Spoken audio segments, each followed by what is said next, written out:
Hello all. इस lecture में हम एक अकाउंटिंग प्रिंसिपल पढ़ेंगे, कंसिस्टेंसी। कंसिस्टेंसी प्रिंसिपल या कंसिस्टेंसी कंसेप्ट।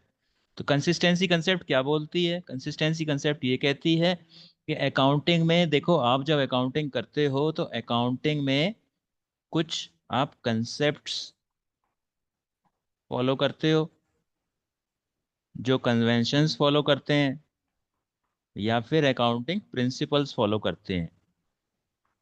ठीक है। तो ये जो अब आप फॉलो करोगे तो इनको ईयर बाय ईयर कंसिस्टेंटली आपको फॉलो करना है। और अगर आप मेथड चेंज कर दोगे तो ऑफ कोर्स हो सकता है कि प्रॉफिट में कुछ चेंज आ जाए। ठीक है। तो उससे क्या कंपेरेबिलिटी अफेक्ट होती है। तो यानी कि अगर एक तरीके से किसी चीज़ को आप निकालते हो तो उसी तरीके से आप उसको हमेशा निकालो। तो देखो, इसमें दो इंपॉर्टेंट चीज़ें होती हैं। एक तो स्टॉक का वैल्यूएशन होता है, वो कैसे होता है। ठीक है। उसके भी कई तरीके होते हैं। ठीक है। तो जो तरीका आप फॉलो कर रहे हो वो आप ईयर बाय ईयर फॉलो करो। और एक होता है आपका इंपॉर्टेंट पॉइंट, डेप्रिसिएशन। डेप्रिसिएशन निकालने के भी दो तरीके होते हैं। तो डिप्रिसिएशन जिस तरीके से निकाल रहे हो आप ईयर बाय ईयर उसी तरीके से निकालो। अदरवाइज अगर आप मेथड चेंज कर दोगे तो आपकी अमाउंट चेंज हो जाएगी। ठीक है। तो हो सकता है कि आपका प्रॉफिट आ रहा हो, वो प्रॉफिट की जगह लॉस हो जाए। तो यानी कि कहने का मतलब ये है कि जो भी आप अकाउंटिंग पॉलिसीज, अकाउंटिंग प्रिंसिपल्स या कन्वेंशंस यूज कर रहे हो अकाउंटिंग को करने के लिए, उनको आप year by year consistently follow करो। कंसिस्टेंट का मतलब क्या होता है? लगातार जो काम किया जाता है। तो इस प्रिंसिपल में क्या लिखा हुआ है? According to this principle accounting practices once selected and adopted. तो एक चीज को करने के कई सारे तरीके हैं। आपने क्या किया, एक मेथड को सेलेक्ट कर लिया और उसको अडॉप्ट कर लिया, और should be applied consistently year after year. तो इससे क्या होगा कि it helps in comparing the financial statements of different years so that management can take decisions for improvement in the future. तो इसका सबसे बड़ा इम्पैक्ट क्या आता है कि आपके जो अकाउंटिंग रिकॉर्ड्स हैं उनमें कंपेरेबिलिटी आती है। ठीक है। आपको आप एक ही तरीका अगर हर हर बार हर साल फॉलो करोगे किसी चीज को कैलकुलेट करने का, तो कंपेयर करना थोड़ा इजी हो जाता है।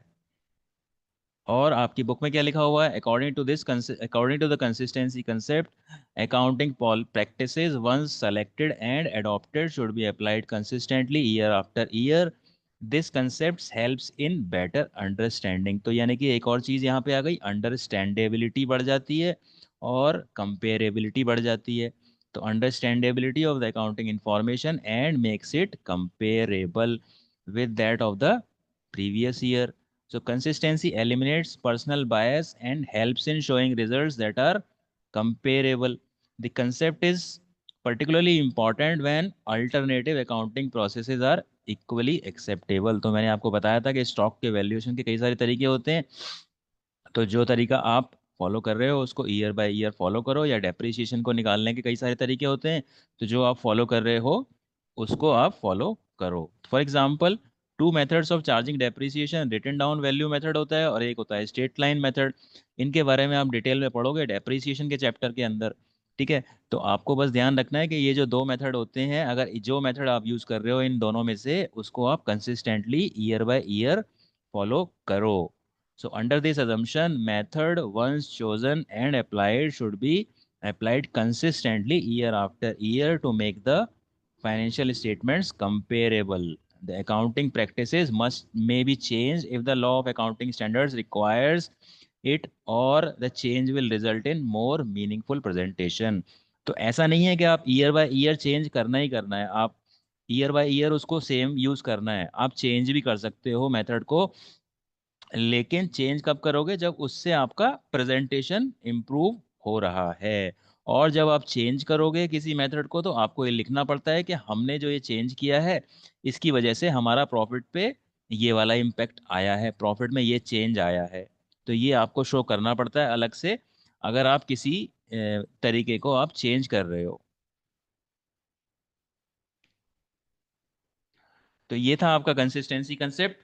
ये यही कहती है, ये कंसेप्ट यही कहती है कि अकाउंटिंग में जितने भी आप प्रिंसिपल्स या कंसेप्ट यूज करते हो उसको continuously year by year follow करो। इसका मतलब ये नहीं है कि उसको चेंज नहीं कर सकते, चेंज कर सकते हैं, लेकिन तब चेंज करोगे जब उस चेंज से आपके प्रेजेंटेशन में कुछ इम्प्रूवमेंट आ रहा है। और जब आपने चेंज किया तो आपको ये बताना पड़ेगा कि इस चेंज की वजह से आपका प्रॉफिट वगैरह पे क्या डिफरेंस क्रिएट हो गया। तो ये थी आपकी consistency concept, and that is it for this lecture. Thank you.